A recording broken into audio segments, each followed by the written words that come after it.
My name's Jess. I've always been the kind who gets things done on her own. By the time I was 33, I was deep into my career, not even thinking about settling down, despite the occasional admirer. But, as they say, life happens when you're busy making other plans.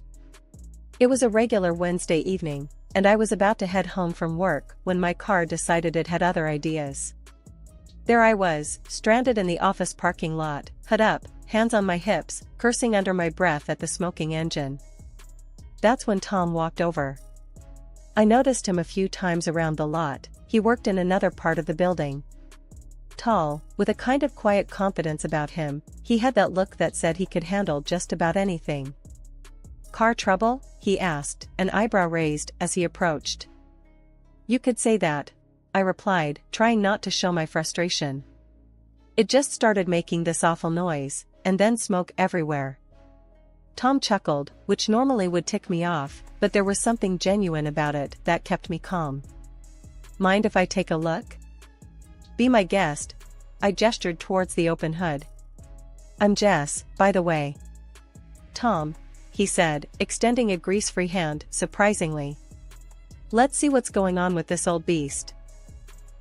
He poked around for a minute, then straightened up, wiping his hands. "It's your alternator, I'd bet my last dollar on it. You're not going anywhere tonight unless you get it towed." "Great, just my luck." "Fantastic," I sighed.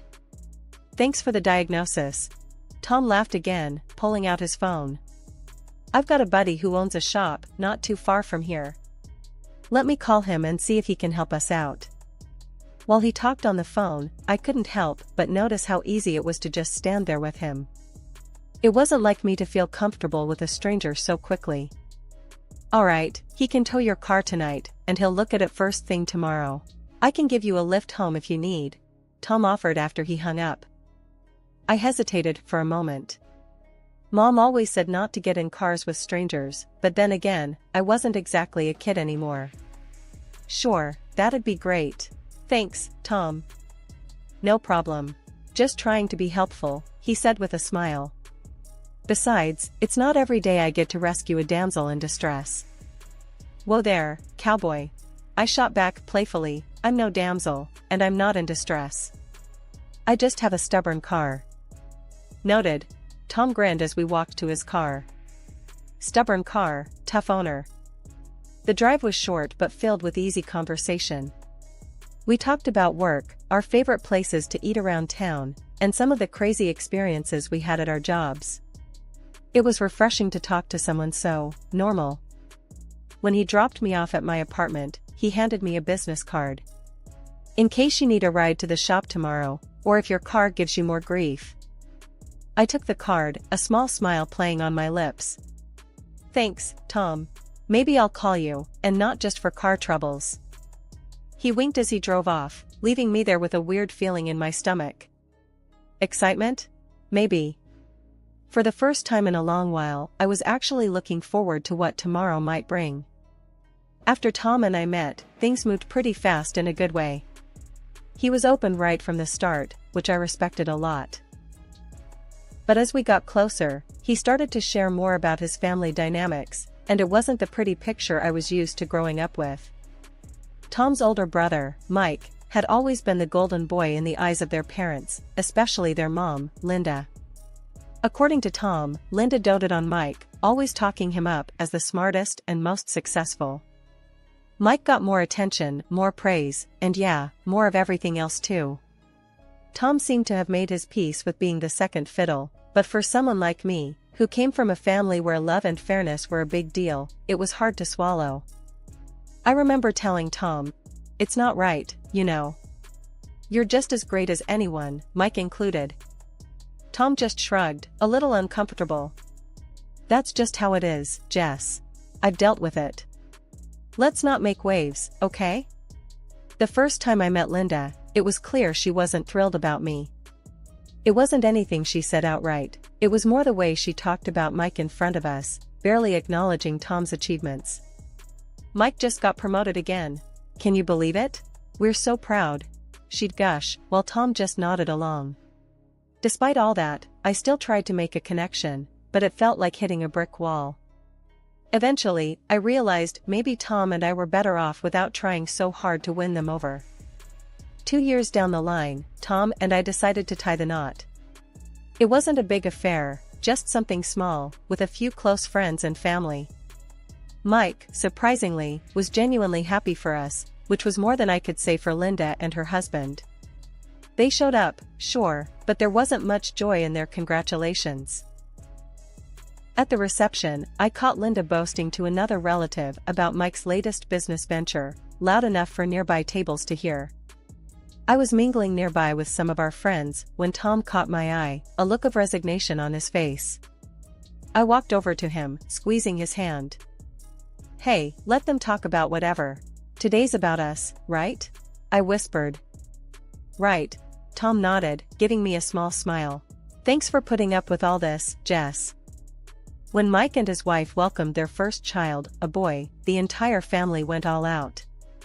I mean, it was like a royal celebration. Linda threw a huge bash, balloons, cake, the works. Her social media was on fire with photos and posts about being the world's happiest grandma. The love and pride she poured into that event were obvious to anyone who saw it. A year later, Tom and I had our little Emily, and the contrast in Linda's reaction couldn't have been starker. There was no big party, no social media fanfare. Honestly, it stung more than I thought it would. When Linda called to congratulate us, her voice carried that formal tone reserved for acquaintances, not family. "Congratulations, Jess, Tom. A girl, that's nice," she'd said, her enthusiasm as flat as a pancake. "Thanks, Linda. We're really excited." I tried to keep my voice bright, but it was hard. "That's wonderful. Let me know when you have the baptism planned. I'll make sure to clear my schedule," she replied, and that was pretty much it. At Emily's baptism, the disparity became even more obvious. Linda came, of course, she's the grandma after all, but her whole demeanor was so offhand it might as well have been another Sunday service for her. While we were setting up the hall for the small gathering after the ceremony, I overheard Linda talking to one of her friends. "Oh, Mike's boy is just starting to walk. It's incredible how quickly he's picking it up. We think he'll be quite the athlete." Feeling a bit irked, I walked over to Tom, who was arranging chairs and didn't seem to notice his mother's gushing about his nephew. "Tom, doesn't it bother you? The way your mom is all over your nephew and just here for Emily?" Tom looked up, a slight frown creasing his brow. "Yeah, it does. But what can we do, Jess? It's how she is. Mike's always been the star. But Emily's your star, our star. Doesn't she deserve the same?" I pushed back, not ready to drop it. Tom sighed, running a hand through his hair. "Of course, she does. And she'll always have us. I know it's not the same, but..." "But nothing," I cut in, my frustration peaking. "She should care more, Tom. It's not fair to Emily." "You think I don't know that? But confronting my mom, it's just going to make things worse. She won't change," he said, almost pleadingly. As the day went on, I tried to shake off the feeling of disappointment. I focused on our friends and the part of the family that was thrilled for us. Emily was a bundle of joy, oblivious to the adult tension swirling around her. Post-baptism, we had a little party back at our place. Linda stayed a bit, mostly keeping to herself or chatting with Tom's dad, who seemed to be trying to make up for his wife's lack of enthusiasm by being extra cheerful. As Linda was leaving, I decided to try one more time. "Linda, we missed seeing you with Emily today. She's getting so big already, isn't she?" Linda paused, her keys in hand, and actually looked at me for a moment. "Yes, she is. Time flies. Well, take care of her. And let me know if you need anything." Emily grew more curious and chatty as she hit her 3rd birthday. Kids, they notice more than you think, and it wasn't long before she started asking about her grandparents. "Mommy, why doesn't Grandma Linda come to see me like she sees Cousin Jack?" Emily's little voice was full of innocent confusion one evening while we were looking at family photos online. I paused, not sure how to explain family politics to a 3-year-old. "Well, sweetie, Grandma Linda is very busy, and she lives a bit far away. But we see her on special days, right? It was a weak excuse, and even Emily seemed to sense it. But she sees Jack all the time. He has lots of pictures with her, Emily pointed out, her brow furrowing slightly. Tom, overhearing us from the dining room where he was fixing one of Emily's broken toys, came over and knelt beside her. "Hey, Pumpkin, Grandma loves you a lot too. We all show our love in different ways, okay?" Emily looked at him, then at me, and nodded, though it was clear she didn't fully buy it. "Okay, Daddy." The conversation didn't sit well with me. That night, after Emily went to bed, I brought it up with Tom. We were in the kitchen, me sipping my tea while he cleaned up. "Tom, this isn't right. Emily's noticing the difference. How long before it starts affecting her?" I said, my voice low but firm. Tom put down the dish he was drying and leaned against the counter. "I know, Jess. It sucks. But what do you suggest we do? Confront my mom? At least let her know how we feel. It's not just about visits. It's the way she's being treated compared to Jack. It could hurt her, growing up feeling less loved," I argued, feeling my frustration rise. Tom sighed heavily. "I'll talk to her. I'm not expecting miracles, but maybe if she realizes it's affecting Emily." "Thank you," I said, feeling a mix of relief and dread. A few days later, Tom and I decided to visit Linda without Emily. We arrived at her house, and after some initial small talk, Tom steered the conversation to what was on our minds. "Mom, we need to talk about something important," Tom began, his tone more serious than usual. Linda looked between us, her expression cautious. "What's wrong? Is it Emily?" "It's about Emily, and you," Tom continued. "She's been asking why you don't visit her like you do Jack. It's starting to affect her." Linda stiffened, her face tightening. "I see all my grandchildren when I can. You know how busy I am." "But Mom, it's not just about time. It's about how differently you treat them. Emily feels it. We feel it," I added, trying to keep my voice calm but firm. Linda's eyes flashed. "Are you accusing me of favoring my grandchildren?" "Not accusing, Mom. It's just what's happening. We're worried about Emily," Tom explained, his voice steady. Linda sighed, looking away for a moment before meeting our eyes again. "I'll try to do better. But I don't like being told how to be a grandmother." "We're not telling you how to be a grandmother. We just want Emily to feel as loved as Jack," I said, hoping she'd understand the difference. Linda nodded slowly, her posture relaxing slightly. "I'll make more of an effort. That's all I can promise." That night, as I checked on Emily, asleep and peaceful in her bed, I felt a renewed sense of protectiveness. Whatever Linda's response would be, Tom and I were determined to make sure Emily grew up knowing she was loved and valued, no less than anyone else in the family. Emily's 7th birthday was coming up, and she was all excited about her party.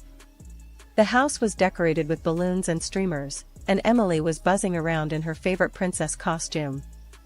Guests started arriving, and the kids were having a blast. I kept an eye on the door, waiting for Linda and George. They finally showed up, about half an hour late. Linda had a small, somewhat dusty-looking gift bag in her hand. Emily ran up to them, excited. "Grandma, Grandpa," she squealed, hugging George tightly. "Happy birthday, sweetheart," George said, hugging her back. Linda handed Emily the gift bag with a tight smile. "Here you are, dear. Happy birthday," she said, her voice lacking warmth. Emily opened the gift right away. It was a small stuffed animal, clearly not new. "Oh, thank you, Grandma." Emily tried to hide her disappointment. I caught Tom's eye, and he frowned slightly. We both saw the letdown on Emily's face. I was about to say something when Carly, my friend, who'd overheard some guests talking, pulled me aside. "Jess, did you hear about Linda's gift to Jack last week? A whole space-themed party with a professional telescope and all. And Emily gets that?" Carly nodded towards the stuffed animal. I clenched my fists, feeling my face heat up. "I can't believe this. Every time, Carly. It's like she does it on purpose.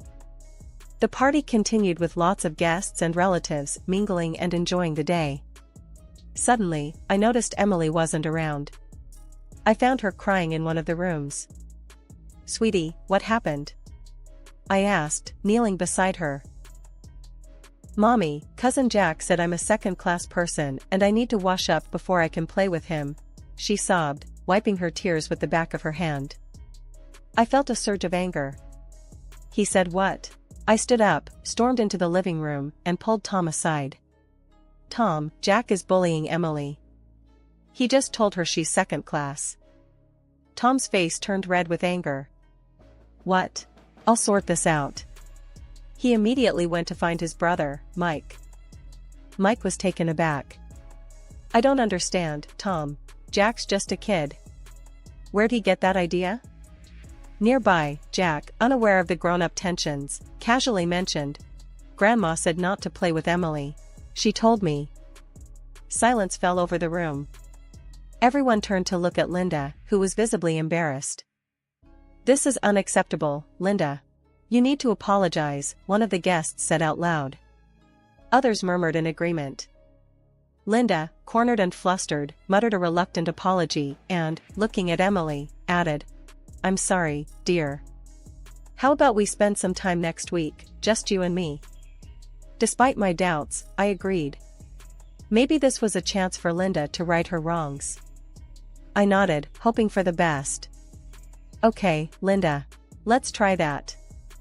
After the birthday party fiasco, things were tense at home. Tom and I knew we couldn't let it slide. It was more than just about a gift, it was about how Linda's attitude was affecting our daughter. We needed to have a real, no-holds-barred conversation with her. The following week, we decided to meet with Linda at her house. On the drive over, Tom seemed nervous, gripping the steering wheel tighter than usual. "You okay?" I asked, touching his arm gently. "Yeah, just not looking forward to this talk.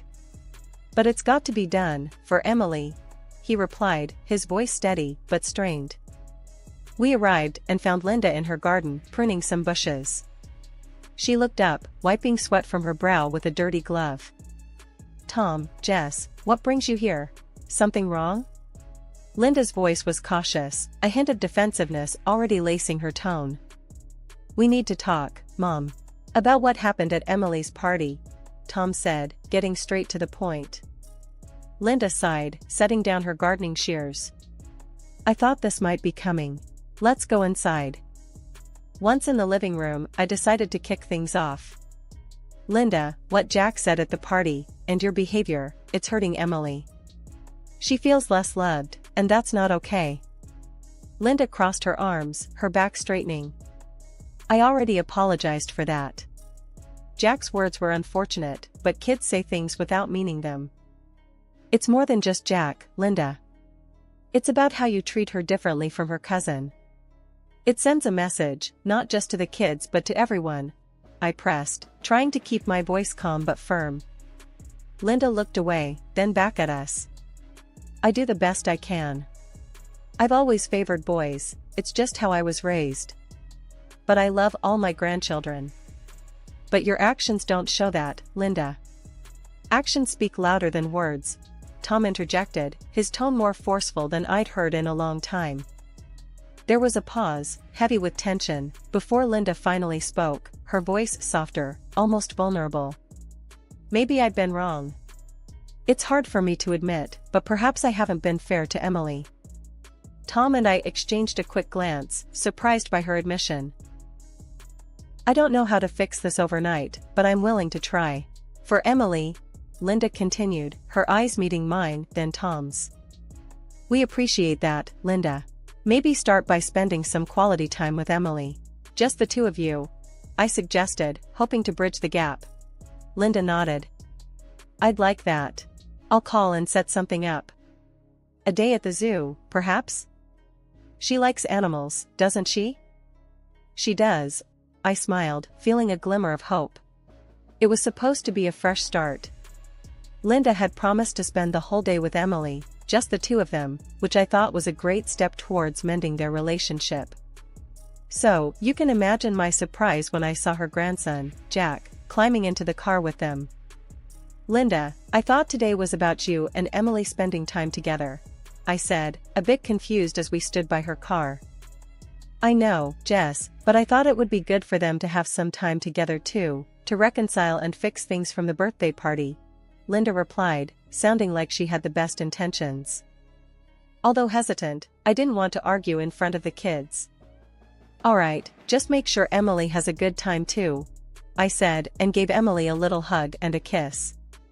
You've got your phone, sweetie. Call me if you need anything, okay? I will, Mommy, Emily said, a bit uncertain but trying to be brave as she climbed into the car.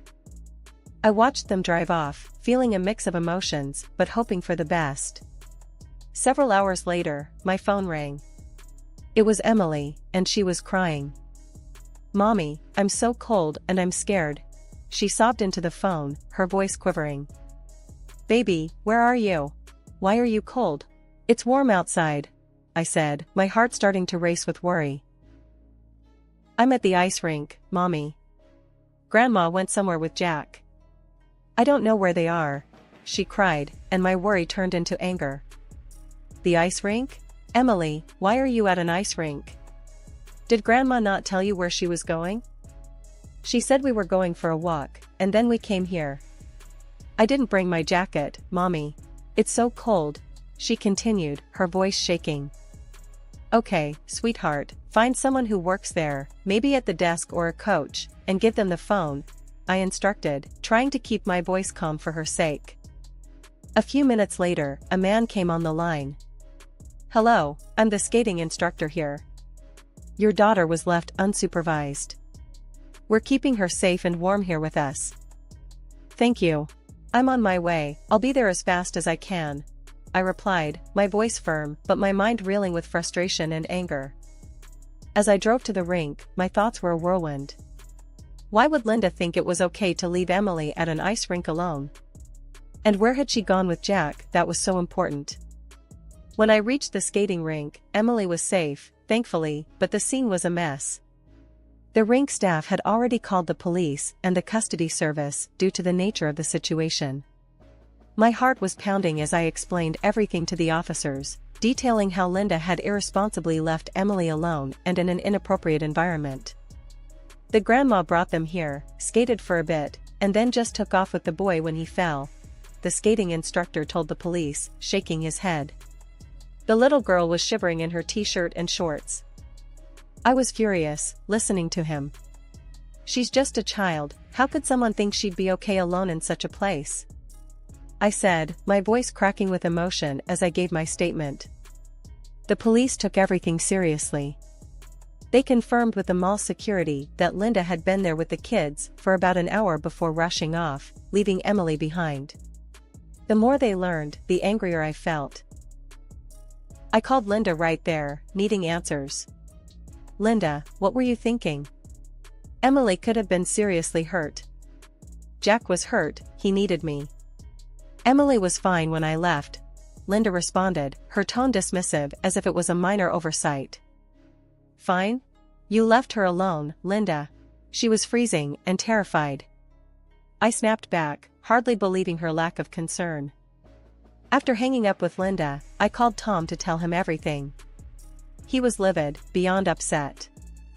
This is unforgivable, Jess. I'm going to make sure this gets handled properly, he said, his voice firm and resolute. The fallout was immediate and severe. The police conducted a thorough investigation, and Linda was fined heavily. Due to the circumstances, she was also barred from any unsupervised visits with Emily. When Tom's brother, Mike, heard about what had happened, he and his wife were appalled and pulled back from Linda, condemning her actions outright. Tom's dad, George, also got involved, upset about the entire situation. I'm sorry, Tom. I should have stepped in sooner. I followed her lead for too long, he confessed one evening over the phone. He even mentioned that this strain had pushed him to consider a divorce, unable to align with Linda's actions and attitudes any longer. It seemed the whole family dynamic was unraveling because of this incident. Through all this, my resolve only strengthened. Watching how everything unfolded made it clear to me that as a parent, my first and most important job was to protect Emily. I promised myself and her that I'd always be her advocate and shield, no matter what.